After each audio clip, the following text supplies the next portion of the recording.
మీకు తెలుసా? తెలంగాణ సంస్కృతికి ప్రతీక బోనాల పండుగ. సమగ్ర చరిత్ర మరియు విశేషాలు. తెలంగాణ సంస్కృతి, సంప్రదాయాలు, భక్తిభావం అన్నీ ఒకే వేదికపై దర్శనమిచ్చే అద్భుతమైన ఆధ్యాత్మిక వేడుక బోనాల జాతర. ఆషాఢమాసం ప్రారంభం కాగానే రాష్ట్ర వ్యాప్తంగా అమ్మవారి ఆలయాలు భక్తులతో కళకళలాడుతాయి.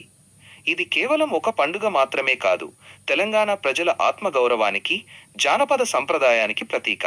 ప్రస్తుతం తెలంగాణ ప్రభుత్వం ఈ పండుగను అధికారికంగా రాష్ట్ర పండుగగా నిర్వహిస్తోంది. బోనం అంటే ఏమిటి? దాని వెనుక ఉన్న ఆచారాలు. బోనం అనే పదం భోజనం అనే సంస్కృత పదం నుండి ఉద్భవించింది. కొత్త మట్టి లేదా ఇత్తడి పాత్రలో అన్నం, బెల్లం, పాలు కలిపి వండుతారు.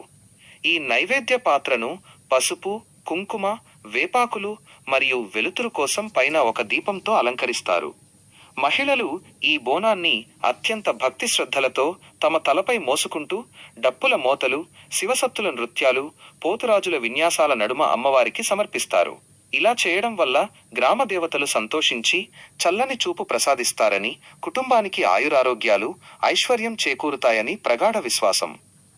బోనాల పండుగ చారిత్రక నేపథ్యం.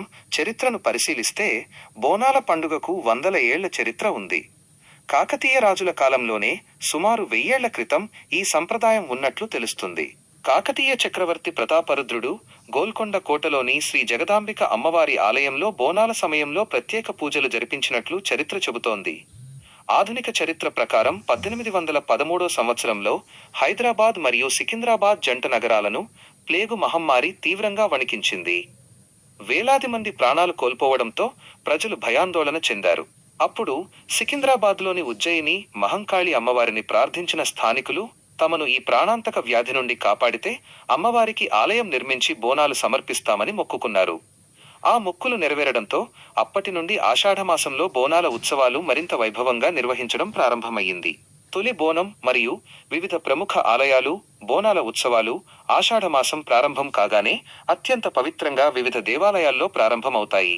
గోల్కొండ కోట తొలి బోనం ఆషాఢమాసంలో వచ్చే మొదటి ఆదివారం లేదా తొలి రోజున గోల్కొండ కోటలోని శ్రీ జగదాంబిక అమ్మవారికి తొలి బోనం సమర్పించడంతో రాష్ట్రంలో బోనాల జాతర అధికారికంగా ప్రారంభమవుతుంది. ప్రభుత్వ అధికారిక లాంఛనాలతో ఈ పూజ నిర్వహిస్తారు. సికింద్రాబాద్ ఉజ్జయిని మహంకాళి ఆలయం ఆషాఢమాసం మధ్యలో వచ్చే ఆదివారం లేదా సోమవారం ఇక్కడ జరిగే జాతర అత్యంత ప్రసిద్ధి చెందింది. లక్షలాది మంది భక్తులు పాల్గొంటారు. లాల్ దర్వాజా సింహవాహిని మరియు అకాన్న మాదన్న ఆలయాలు.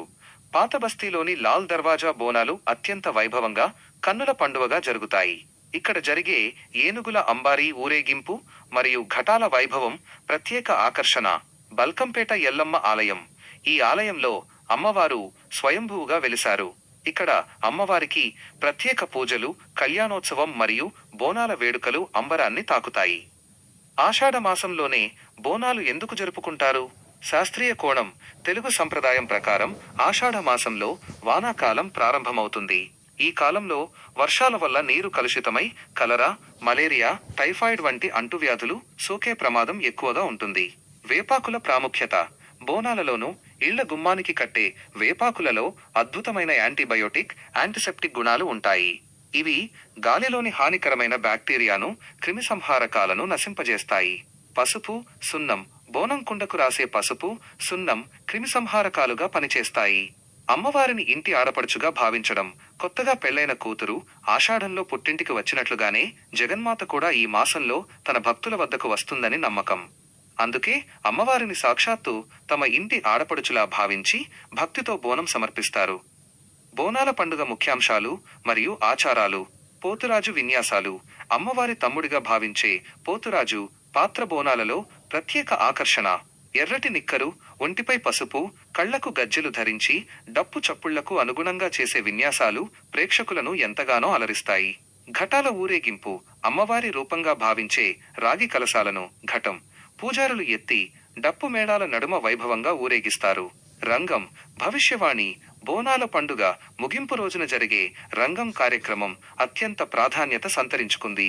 ఒక మహిళ మట్టి కుండపై నిలబడి భవిష్యత్తులో జరగబోయే పరిణామాలు మరియు వర్షాలు, పంటల గురించి భవిష్యవాణి వినిపిస్తుంది.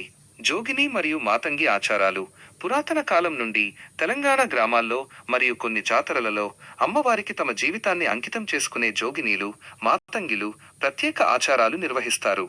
అమ్మవారి పూజా కైంకర్యాలలో దీవెనలు అందించడంలో వీరు కీలక పాత్ర పోషిస్తారు. పవిత్ర భావంతో దైవసేవకు అంకితమైన ఈ వ్యవస్థ జానపద సంస్కృతిలో భాగమై ఉంది. నిమజ్జనం చివరి రోజున అమ్మవారి ఘటాలను అత్యంత వైభవంగా ఊరేగించి నీటిలో నిమజ్జనం చేయడంతో ఈ నెల రోజుల ఆధ్యాత్మిక వేడుకలు ముగుస్తాయి. తెలంగాణ సంస్కృతికి ప్రతీకగా నిలిచే బోనాలు కేవలం ఒక ప్రాంతానికే పరిమితం కాకుండా నేడు దేశ విదేశాలలో స్థిరపడిన తెలుగువారందరిచే ఘనంగా నిర్వహించబడుతున్నాయి. ఇది మన ఐక్యతకు, సంప్రదాయాలకు పెద్దపీట వేసే అపురూప వేడుక. మీకు తెలుసా?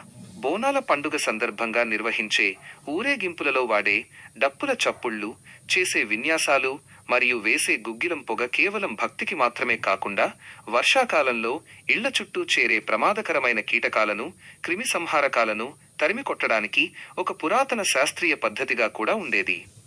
దయచేసి లైక్ చేయండి, సబ్స్క్రైబ్ చేయండి and comment which story you want.